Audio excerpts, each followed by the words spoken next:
Tsophar de Naama prit la parole et dit : Cette multitude de paroles ne trouvera-t-elle point de réponse, et suffira-t-il d'être un discoureur pour avoir raison? Tes vains propos feront-ils taire les gens? Te moqueras-tu, sans que personne te confonde? Tu dis : Ma manière de voir est juste, et je suis pur à tes yeux. Oh!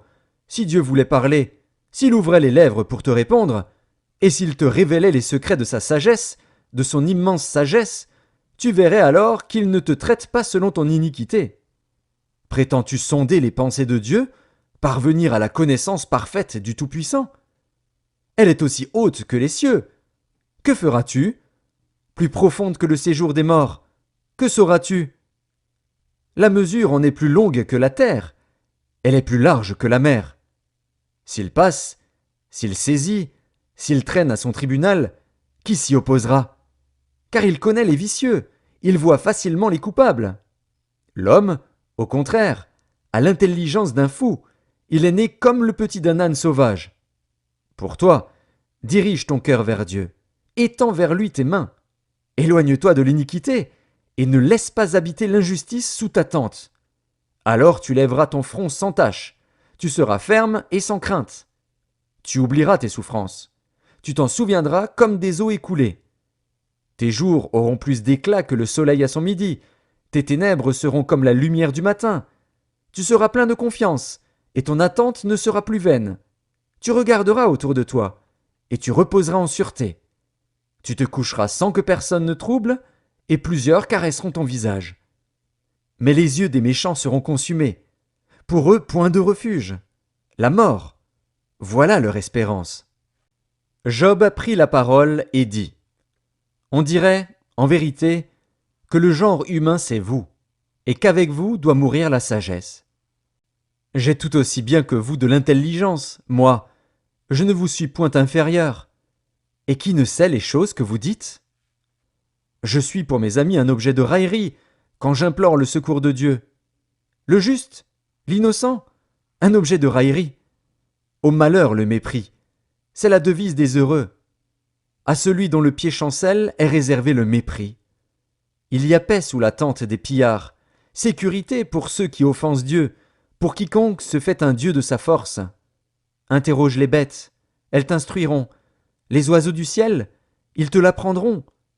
Parle à la terre, elle t'instruira, et les poissons de la mer te le raconteront. Qui ne reconnaît chez eux la preuve que la main de l'Éternel a fait toutes choses? Il tient dans sa main l'âme de tout ce qui vit, le souffle de toute chair d'homme. L'oreille ne discerne-t-elle pas les paroles, comme le palais savoure les aliments? Dans les vieillards se trouve la sagesse, et dans une longue vie l'intelligence.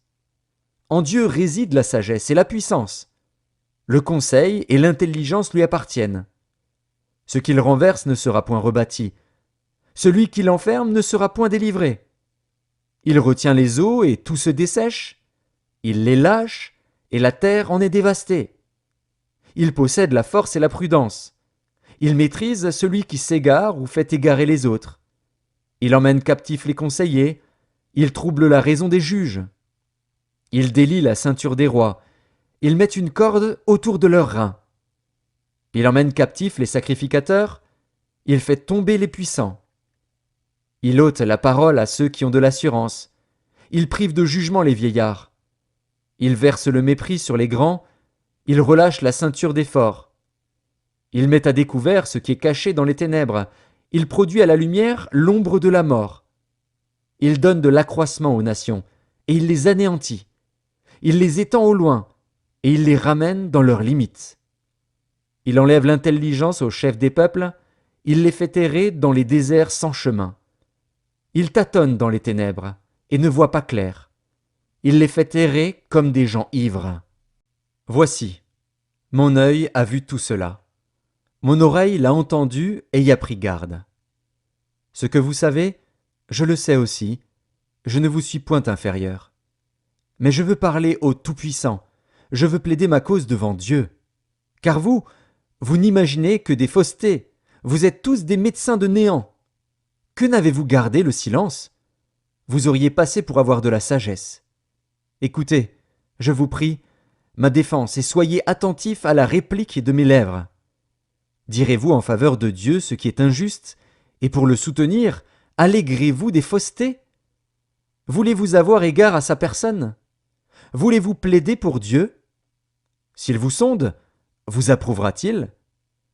Ou le tromperez-vous comme on trompe un homme? Certainement il vous condamnera, si vous n'agissez en secret que par égard pour sa personne. Sa majesté ne vous épouvantera-t-elle pas? Sa terreur ne tombera-t-elle pas sur vous? Vos sentences sont des sentences de cendre, vos retranchements sont des retranchements de boue. Taisez-vous, laissez-moi, je veux parler. Il m'en arrivera ce qu'il pourra. Pourquoi saisirais-je ma chair entre les dents? J'exposerais plutôt ma vie. Voici, il me tuera, je n'ai rien à espérer, mais devant lui je défendrai ma conduite. Cela même peut servir à mon salut, car un impie n'ose paraître en sa présence. Écoutez, écoutez mes paroles, prêtez l'oreille à ce que je vais dire. Me voici prêt à plaider ma cause. Je sais que j'ai raison. Quelqu'un disputera-t-il contre moi? Alors je me tais, et je veux mourir. Seulement, accorde-moi 2 choses, et je ne me cacherai pas de loin de ta face. Retire ta main de dessus moi, et que tes terreurs ne me troublent plus. Puis appelle, et je répondrai, ou si je parle, réponds-moi. Quel est le nombre de mes iniquités et de mes péchés? Fais-moi connaître mes transgressions et mes péchés. Pourquoi caches-tu ton visage, et me prends-tu pour ton ennemi? Veux-tu frapper une feuille agitée? Veux-tu poursuivre une paille desséchée? Pourquoi m'infliger d'amères souffrances, me punir pour des fautes de jeunesse? Pourquoi mettre mes pieds dans les ceps, surveiller tous mes mouvements, tracer une limite à mes pas, quand mon corps tombe en pourriture, comme un vêtement que dévore la teigne? L'homme naît de la femme. Sa vie est courte, sans cesse agitée. Il naît, il est coupé comme une fleur, il fuit et disparaît comme une ombre. Et c'est sur lui que tu as l'œil ouvert, et tu me fais aller en justice avec toi. Comment d'un être souillé sortira-t-il un homme pur? Il n'en peut sortir aucun. Si ses jours sont fixés, si tu as compté ses mois, si tu en as marqué le terme qu'il ne saurait franchir, détourne de lui les regards et donne-lui du relâche, pour qu'il ait au moins la joie du mercenaire à la fin de sa journée. Un arbre a de l'espérance. Quand on le coupe, il repousse, il produit encore des rejetons. Quand sa racine a vieilli dans la terre, quand son tronc meurt dans la poussière, il reverdit à l'approche de l'eau, il pousse des branches comme une jeune plante. Mais l'homme meurt, et il perd sa force. L'homme expire. Et où est-il? Les eaux des lacs s'évanouissent, les fleuves tarissent et se dessèchent. Ainsi l'homme se couche et ne se relèvera plus. Il ne se réveillera pas tant que les cieux subsisteront, il ne sortira pas de son sommeil. Oh, si tu voulais me cacher dans le séjour des morts, m'y tenir à couvert jusqu'à ce que ta colère fût passée, et me fixer un terme auquel tu te souviendras de moi. Si l'homme, une fois mort, pouvait revivre, j'aurais de l'espoir tout le temps de mes souffrances, jusqu'à ce que mon état vînt à changer. Tu appellerais alors, et je te répondrais, tu languirais après l'ouvrage de tes mains. Mais aujourd'hui tu comptes mes pas, tu as l'œil sur mes péchés. Mes transgressions sont scellées en un faisceau, et tu imagines des iniquités à ma charge. La montagne s'écroule et périt, le rocher disparaît de sa place, la pierre est broyée par les eaux, et la terre emportée par leur courant. Ainsi tu détruis l'espérance de l'homme. Tu es sans cesse à l'assaillir, et il s'en va. Tu le défigures, puis tu le renvoies. Que ses fils soient honorés, il n'en sait rien. Qu'il soit dans l'abaissement, il l'ignore. C'est pour lui seul qu'il éprouve de la douleur en son corps. C'est pour lui seul qu'il ressent de la tristesse en son âme. Éliphaz de Théman prit la parole et dit: Le sage répond-il par un vain savoir? Se gonfle-t-il la poitrine du vent d'Orient? Est-ce par d'inutiles propos qu'il se défend? Est-ce par des discours qui ne servent à rien? Toi, tu détruis même la crainte de Dieu. Tu anéantis tout mouvement de piété devant Dieu. Ton iniquité dirige ta bouche, et tu prends le langage des hommes rusés. Ce n'est pas moi, c'est ta bouche qui te condamne. Ce sont tes lèvres qui déposent contre toi. Es-tu né le premier des hommes? As-tu été enfanté avant les collines? As-tu reçu les confidences de Dieu? As-tu dérobé la sagesse à ton profit? Que sais-tu que nous ne sachions pas? Quelle connaissance as-tu que nous n'ayons pas? Il y a parmi nous des cheveux blancs, des vieillards, plus riches de jours que ton père. Tiens-tu pour peu de choses les consolations de Dieu et les paroles qui doucement se font entendre à toi? Où ton cœur t'entraîne-t-il? Et que signifie ce roulement de tes yeux? Quoi? C'est contre Dieu que tu tournes ta colère et que ta bouche exhale de pareils discours. Qu'est-ce que l'homme pour qu'il soit pur? Celui qui est né de la femme peut-il être juste? Si Dieu n'a pas confiance en ses saints, si les cieux ne sont pas purs devant lui, combien moins l'être abominable et pervers, l'homme qui boit l'iniquité comme l'eau? Je vais te parler, écoute-moi. Je raconterai ce que j'ai vu, ce que les sages ont fait connaître, ce qu'ils ont révélé, l'ayant appris de leur père. À eux seuls appartenait le pays, et parmi eux nul étranger n'était encore venu. Le méchant passe dans l'angoisse tous les jours de sa vie, toutes les années qui sont le partage de l'impie. La voix de la terreur retentit à ses oreilles. Au sein de la paix, le dévastateur va fondre sur lui. Il n'espère pas échapper aux ténèbres, il voit l'épée qui le menace. Il court çà et là pour chercher du pain, il sait que le jour des ténèbres l'attend. La détresse et l'angoisse l'épouvantent, elles l'assaillent comme un roi prêt à combattre. Car il a levé la main contre Dieu, il a bravé le Tout-Puissant. Il a eu l'audace de courir à lui sous le dos épais de ses boucliers. Il avait le visage couvert de graisse, les flancs chargés d'embonpoint. Et il habite des villes détruites, des maisons abandonnées, sur le point de tomber en ruine. Il ne s'enrichira plus, sa fortune ne se relèvera pas, sa prospérité ne s'étendra plus sur la terre. Il ne pourra se dérober aux ténèbres, la flamme consumera ses rejetons, et Dieu le fera périr par le souffle de sa bouche. S'il a confiance dans le mal, il se trompe, car le mal sera sa récompense. Elle arrivera avant le terme de ses jours, et son rameau ne verdira plus. Il sera comme une vigne dépouillée de ses fruits encore verts, comme un olivier dont on a fait tomber les fleurs. La maison de l'impie deviendra stérile, et le feu dévorera la tente de l'homme corrompu. Il conçoit le mal, et il enfante le mal. Il mûrit dans son sein des fruits qui le trompent. Job prit la parole et dit : J'ai souvent entendu pareille chose. Vous êtes tous des consolateurs fâcheux. Quand finiront ces discours en l'air? Pourquoi cette irritation dans tes réponses? Moi aussi, je pourrais parler comme vous, si vous étiez à ma place. Je vous accablerais de paroles, je secouerais sur vous la tête, je vous fortifierais de la bouche, je remuerais les lèvres pour vous soulager. Si je parle, mes souffrances ne seront point calmées. Si je me tais, en quoi seront-elles moindres? Maintenant, hélas, il m'a épuisé. Tu as ravagé toute ma maison. Tu m'as saisi pour témoigner contre moi. Ma maigreur se lève et m'accuse en face. Il me déchire et me poursuit dans sa fureur. Il grince des dents contre moi. Il m'attaque et me perce de son regard. Ils ouvrent la bouche pour me dévorer. Ils m'insultent et me frappent les joues. Ils s'acharnent tous après moi. Dieu me livre à la merci des impies. Il me précipite entre les mains des méchants. J'étais tranquille, et il m'a secoué. Il m'a saisi par la nuque et m'a brisé. Il a tiré sur moi comme à un butin. Ses traits m'environnent de toutes parts. Il me perce les reins sans pitié. Il répand ma bile sur la terre. Il me fait brèche sur brèche. Il fond sur moi comme un guerrier. J'ai cousu un sac sur ma peau. J'ai roulé ma tête dans la poussière. Les pleurs ont altéré mon visage. L'ombre de la mort est sur mes paupières. Je n'ai pourtant commis aucune violence, et ma prière fut toujours pure. Ô terre, ne couvre point mon sang, et que mes cris prennent librement leur essor.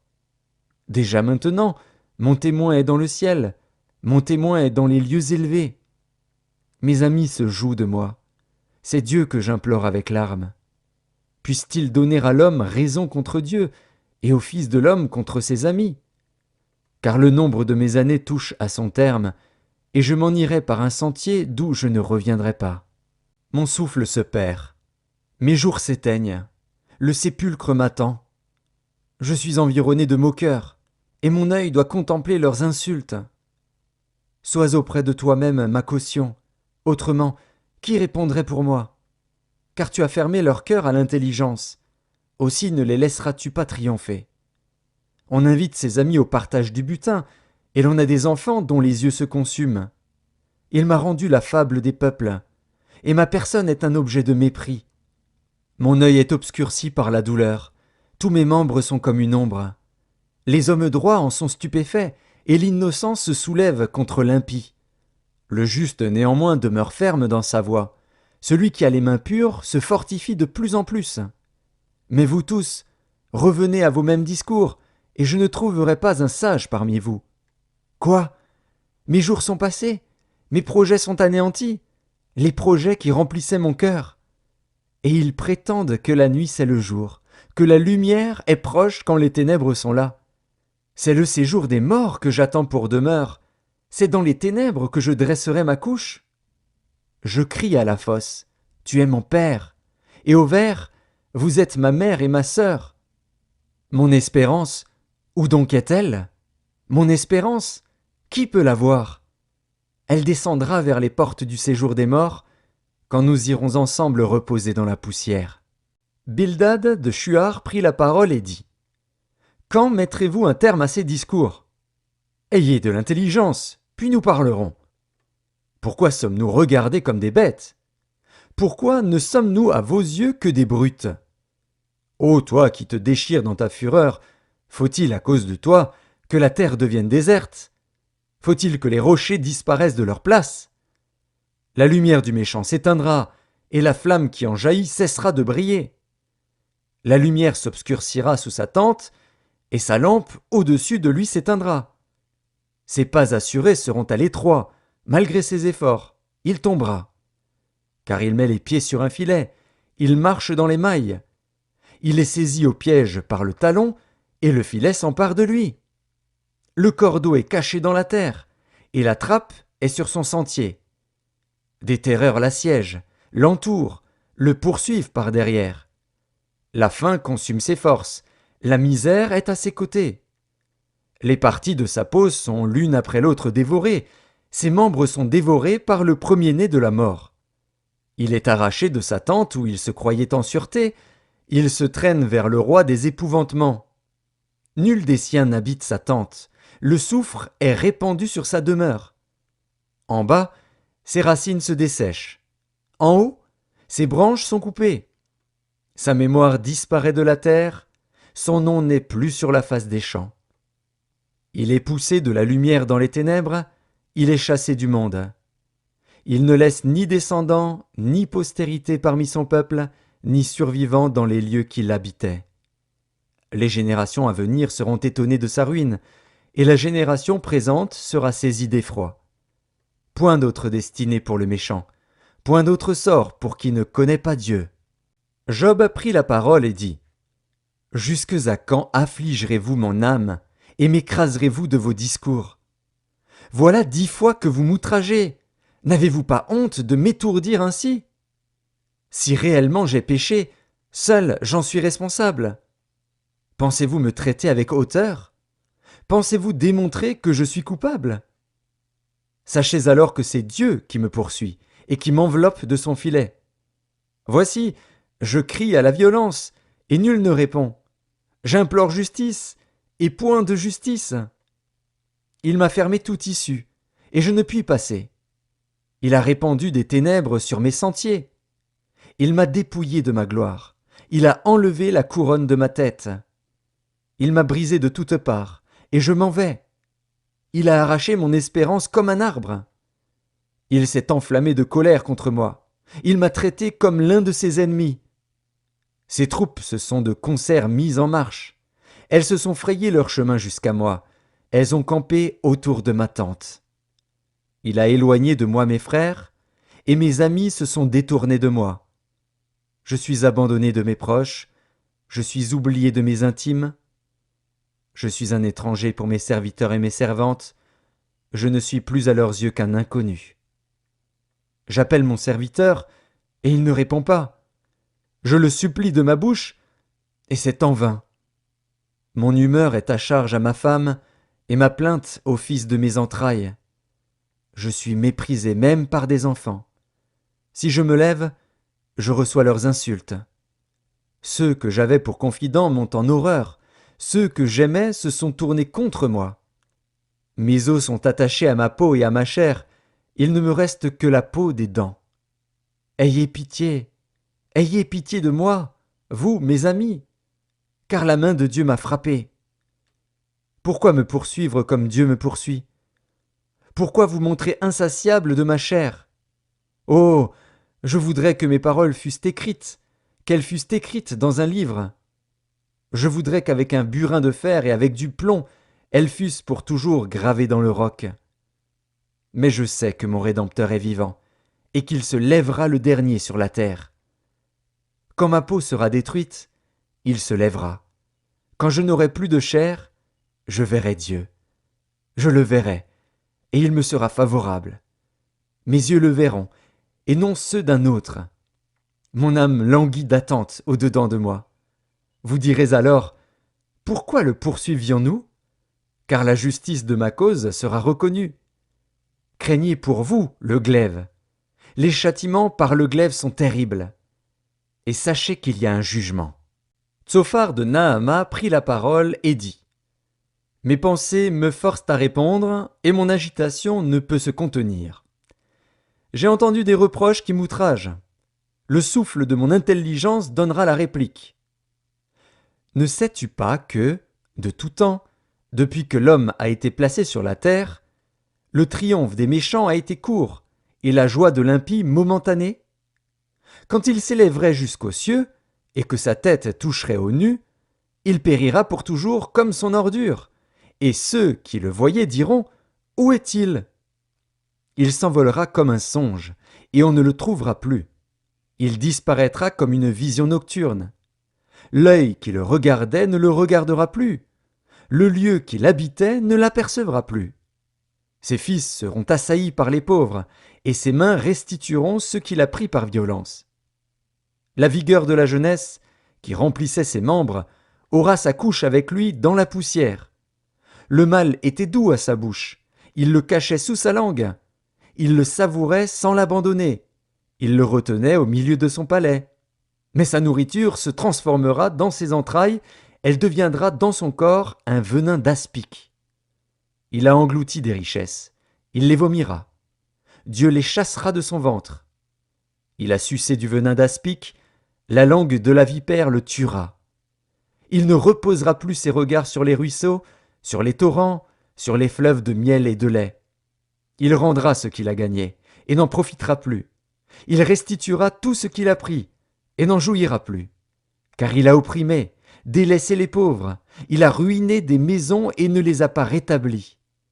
Son avidité n'a point connu de borne, mais il ne sauvera pas ce qu'il avait de plus cher. Rien n'échappait à sa voracité, mais son bien-être ne durera pas. Au milieu de l'abondance, il sera dans la détresse. La main de tous les misérables se lèvera sur lui. Et voici, pour lui remplir le ventre, Dieu enverra sur lui le feu de sa colère et le rassasiera par une pluie de traits. S'il échappe aux armes de fer, l'arc d'airain le transpercera. Il arrache de son corps le trait, qui étincelle au sortir de ses entrailles, et il est en proie aux terreurs de la mort. Toutes les calamités sont réservées à ses trésors. Il sera consumé par un feu que n'allumera point l'homme, et ce qui restera dans sa tente en deviendra la pâture. Les cieux dévoileront son iniquité, et la terre s'élèvera contre lui. Les revenus de sa maison seront emportés, ils disparaîtront au jour de la colère de Dieu. Telle est la part que Dieu réserve aux méchants, tel est l'héritage que Dieu lui destine.